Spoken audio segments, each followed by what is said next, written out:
Welcome, everyone, to another edition of Stepping Up to the Plate. I'm your host, Michael Vega. So glad you could be with me here. As you notice, my main man, Al Prezzuti, is not with me. He's on his South Pacific sojourn to Hawaii with his lovely bride, Judy, and we want to wish them well. Al, you're missing a lot of great stuff here.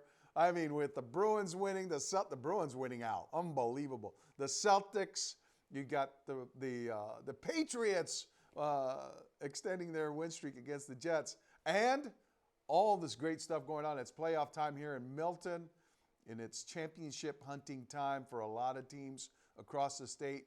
But here in Milton, your Milton Wildcat football team is in the thick of it. They're the number one seed in the Division III playoffs, and looking like a team that could make a deep run.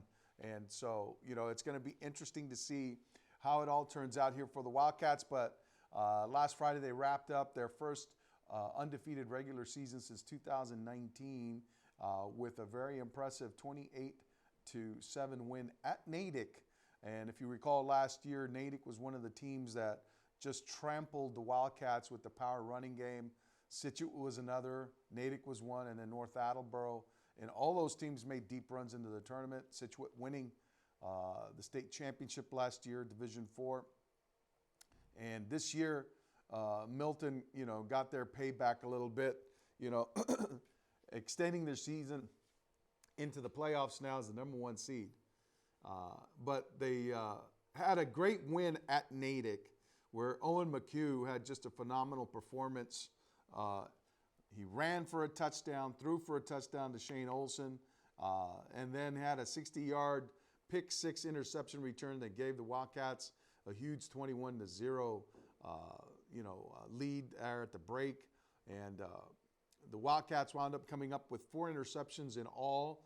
Jack Finnegan had one. KJ Beckett had another. Of course, you had the pick six by Owen McHugh. And Liam McLaughlin had a pick six of about a 30-yarder to kind of put the game under wraps for the Wildcats after Natick had scored a second-half touchdown to make it 21-7. McLaughlin's pick six gives the Wildcats 28-7 lead. That wound up standing up as the final. And a lot of great highlights from that game. We want to have you enjoy them right now.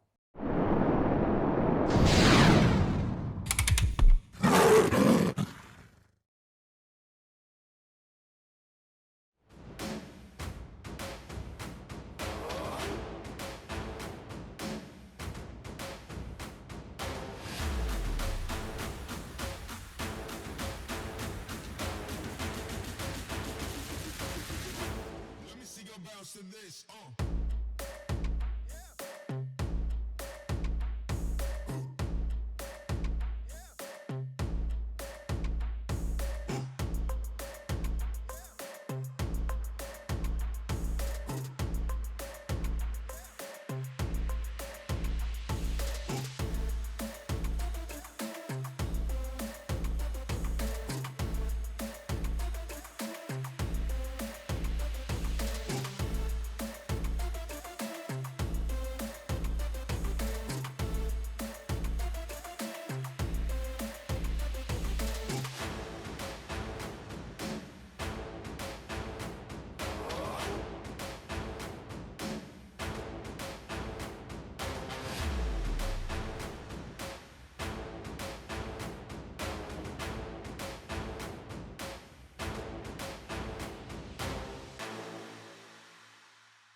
bounce to this,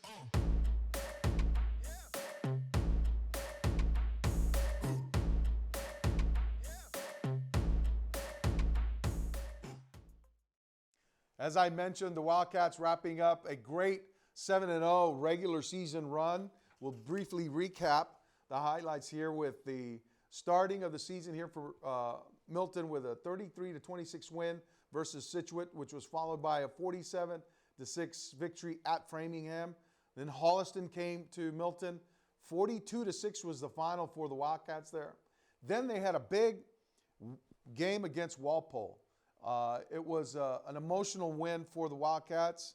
Coach Steve Dembowski had lost his dad. We sent out, his the well wishes to the family there. But Steve, what a great performance that he had from his team there in a 28-14 victory for the Wildcats that made them 4-0, and they were on the launching pad at that point. They go to Weymouth, which I thought was a tough game. It was very physical, but they prevailed again there at Weymouth, 29-7, and it was the first of 3 consecutive road games for the Wildcats, who were away the entirety of October from Brooks Field. And they wound up going to Needham there. Big win there. Needham comes out, scores the first touchdown of the game to go up 7-0. What do the Wildcats do? They respond with 41 unanswered to go 41-7 in the final there at Needham. Then, of course, there was last week's game at Natick, 28-7 the final. The Wildcats 7-0. They're number 1 seed in Division III. Power rankings came out, and they had a phenomenal rating of 21.6963 with an average margin of 13, meaning they beat their teams by an average of 13. And interesting now, the Wildcats come home for the first time in a month to host a playoff game, the first round. And who do they play?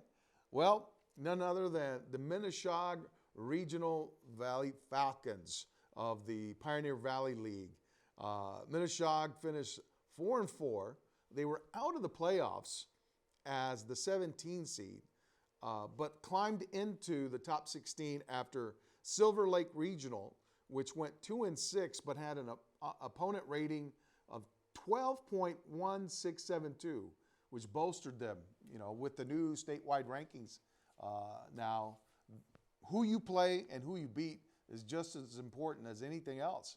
And but Silver Lake did not meet the prerequisite of 3 wins needed to make the postseason. They were 2-6. They dropped off. Everyone moved up. Oliver Ames goes up to 15, and Oliver Ames was 3-5. And Minneshaug at 4-4 moves up to 16. And as their just reward, they get to travel 89 miles from Wilbraham to Milton to face the top-seeded Wildcats on Friday night, 7 o'clock at Brooks Field. So make sure you get there. Be loud, be proud. It's going to be the first round of the MIA playoffs. And looming in the second round there, and I don't want to put cart before the horse, but just to give you an idea of what the bracket, the road ahead looks like for Milton, if they get past Minneshaug, they will face the winner of the 8-9 seeded matchup between number 8 Marblehead and number 9 Whitman-Hanson. And that's going to be a tough game for the Wildcats. But fortunately, they will host that game as the number 1 seed. And on the opposite side of the bracket, you have number 4 and 13 Westwood playing on Friday night. And then, of course, also the 5th seed Walpole will be there, and they will face number 12 Somerset Berkeley. So there is a possibility that Walpole and Milton could see each other again, but it wouldn't happen until the semifinals. So that would be an interesting game. I believe the semifinals are going to be held at neutral site.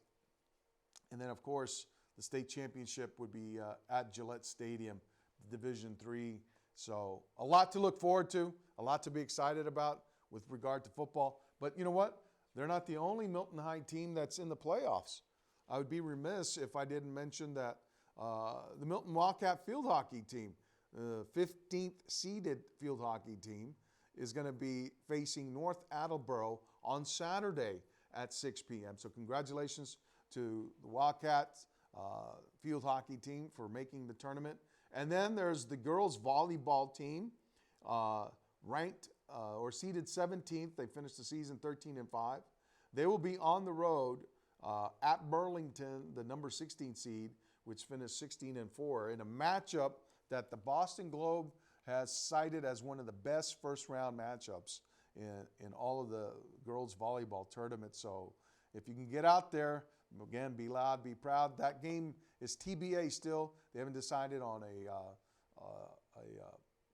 date or a time, but that should be forthcoming. The MIA will be hopefully releasing that bracket soon, but we know that 16 and 17 will be facing each other in this tournament. So good luck to Coach Al Mirabile and the Wildcat girls volleyball team. So a lot to be excited about.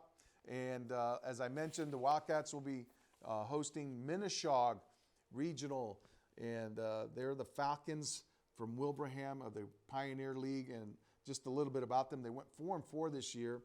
They will be entering this game on the heels of consecutive losses against Longmeadow and Central. They lost Longmeadow 19-14, and then Central, I believe that was none other than Springfield Central, 46-3. So not sure about what their strengths, what their capabilities are in terms of whether or not they are capable of getting into a track meet with the Milton High football team, which is capable of scoring at will against anybody. And they did it against Scituate. They've done it against Holliston. They've done it against Natick. They did it against certainly Needham with 41 unanswered. And the thing is, the man who's operating the controls here, Owen McHugh, was the same quarterback who led this team to the 7v7 Northeast New England Championships. And it's no small feat, that they accomplished. And when that happened, I immediately took note. And I said, wow, this could be a special season for this team. And then, obviously, a lot of the guys who are on this team, they've been together for a long time. Owen McHugh, Jack Finnegan, KJ Beckett, Drew Kokoris, Shane Olson, Dylan McKenzie, Michael Fulton, Liam McLaughlin. All these guys have been together for a long time, playing together. And I think this is just an offshoot of that strong bond and unity.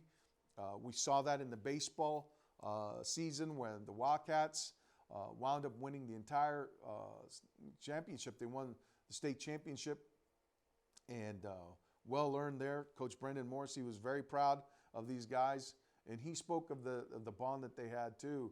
And I think we're seeing that as well now on the football field. And this team has proven that it's a championship caliber. They've got championship caliber players.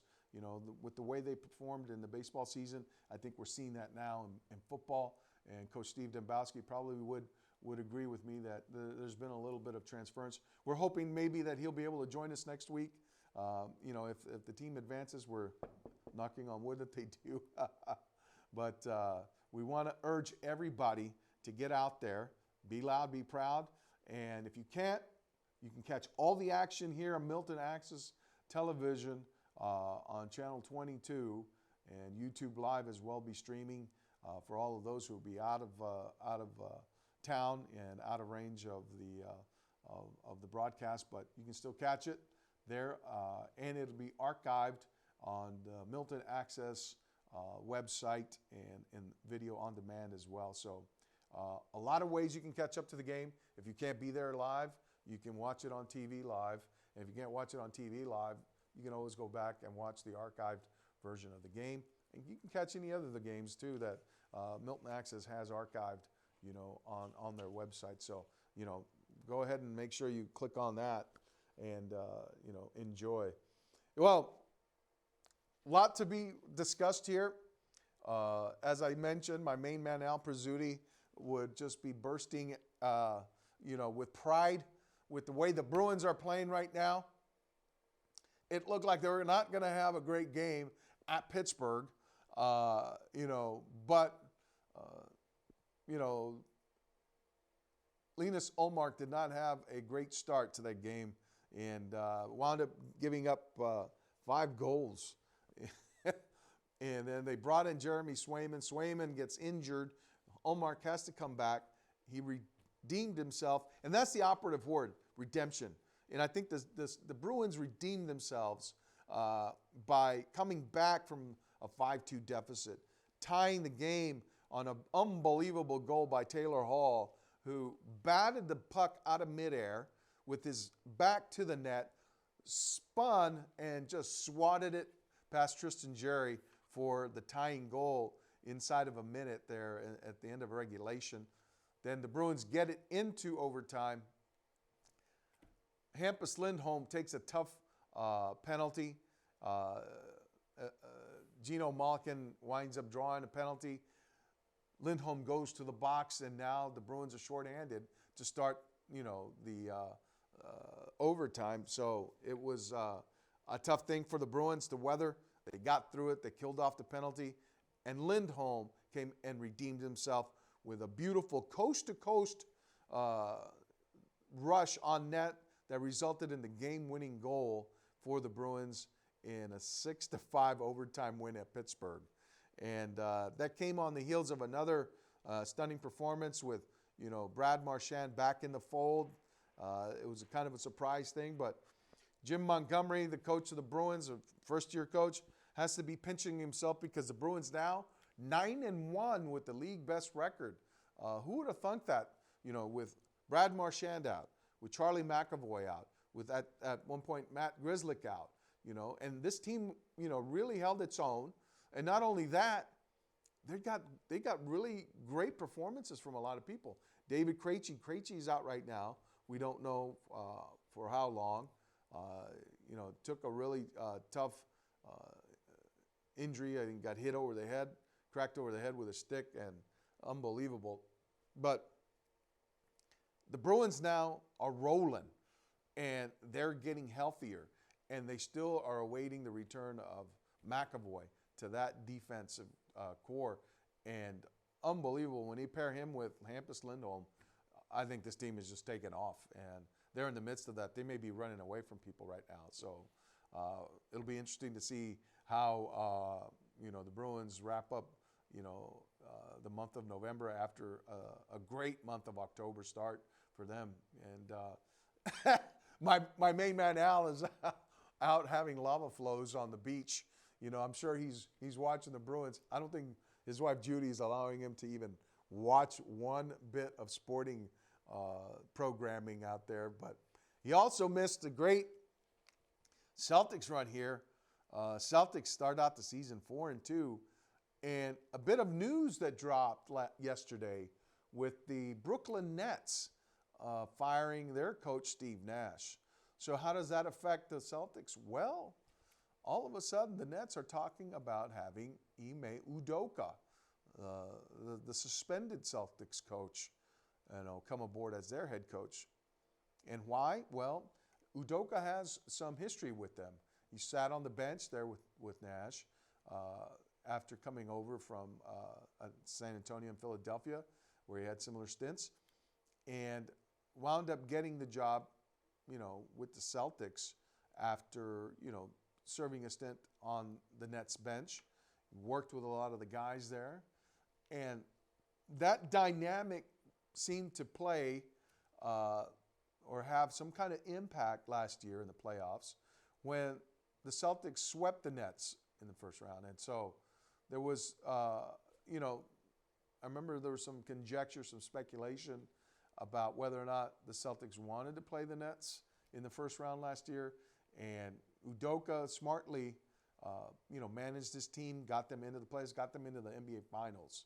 And, it was a shame how things went down in that regard for him, for the team, for the players, for the staff, and more importantly, for those people who were affected by his behavior, which was deplorable and unacceptable.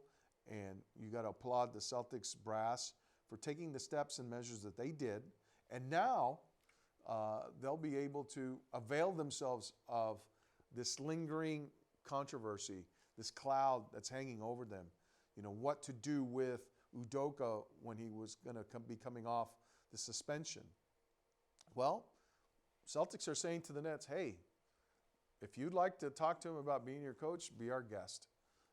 And definitely I think the Celtics are wringing their hands in delight at the possibility of having to avail themselves of this whole lingering controversy, putting it to bed once and for all, and then moving forward with Joe Mazzulla, their interim coach. There are a lot of coaches still out there who could possibly be candidates for the Celtics job. Quinn Snyder's out there. You never know. There could be talk of other people coming up. But right now, it's Joe Mazzulla's job, and he's done a pretty good job with it, getting these guys to play. And, there's some great components still on this team. Jason Tatum, Jaylen Brown, Al Horford, Marcus Smart, can't forget him, Grant Williams, and they're going to get healthier once they get back Robert Williams from his offseason knee surgery. So a lot to look forward to at the Garden these days with the Celtics going well and the Bruins, just gangbusters right now. And then you have the Patriots. Unbelievable. We were all sitting there going, what are these guys doing with their quarterback situation? They had a big game here at Gillette and did not cover themselves in glory with the way Bill Belichick specifically handled the quarterback situation, pulling Mac Jones after 3 series in the game, and then coming in with Bailey Zappi and then having to live it out with him, and then deciding, okay, Mac Jones is going to be our starting quarterback against the Jets. And that was probably the smartest thing they could have done, because in that loss against the Bears, it was like unbelievably just depressing. The Bears were not a very good team. They had a nice, young quarterback who just absolutely obliterated the Patriots. And then, of course, you had the Bears defense, having their way with the Patriots offensive line. I think that Belichick was probably a little bit skittish about allowing Mac Jones to stand in the pocket when it was collapsing constantly around him. And I don't think that when, he wanted to have Mac Jones, and this is what they said, he didn't want to get him injured. They were going to only have him run 3 series, and then they were going to go to Zappi. Well, it just added to quarterback controversy. And all of a sudden, all of that seemed to be abated. It went away with the win against the Jets. And Mac Jones went box to wire in that game. He looked okay. But you know what? We got to understand. A high ankle sprain is something that just doesn't come and go. It lingers. And it will linger for him. And I'll guarantee you, every time he plays a game, it's going to take him some time to recover. It's going to add to his recovery period, his recuperation. It may keep him out of practice. It may keep him out of another game. We're not sure how that ankle will respond. So the Patriots, for now, treading water. Bill Belichick continues to climb up the all-time wins list, breaking the tie he had with George Halas and got ahead of him, and now he trails only Don Shula as the all-time winningest coach in the NFL. And, it's funny, a lot of people bring up that same old chicken and egg argument. Well, would he have had as many wins if he didn't have Tom Brady as his quarterback? And Tom Brady right now is having some issues, dealing with marital issues, the breakup of his marriage with Gisele Bündchen, and I think that explains a lot where his head is right now. He may not be in a very good place, and having to deal with all those things, family matters, playing out in public, and in the midst of probably one of his toughest years, just had his 3rd loss in a row. You have to wonder, who's going to leave first, Brady or Belichick? Because both are experiencing really tough years. Years that are testing their mettle, testing their championship mettle. And I think that both have to be considering right now, how much longer do I want to go? I remember asking that question of Tom Brady specifically when we were out at summer camp, training camp, one summer. It was, I think, close to his 39th birthday. And he had just had this interview with Men's Health talking about playing into his 40s and possibly beyond. We all thought that was just, fanciful at that point. And I remember specifically, pointedly asking him, if he really felt that way, but, if he did not conjure any other thing for himself beyond football. He turned, he looked at the field, and he says, where am I going to find this, in some office cubicle? He says, he looked at the field and said, this is my office, he said to me.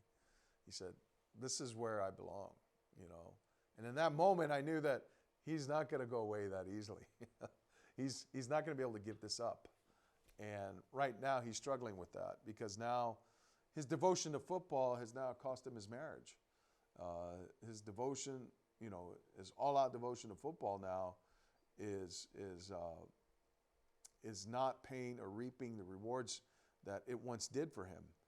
And so now I think he has to step back and really kind of listen to those around him who might be advising him, hey, you know what?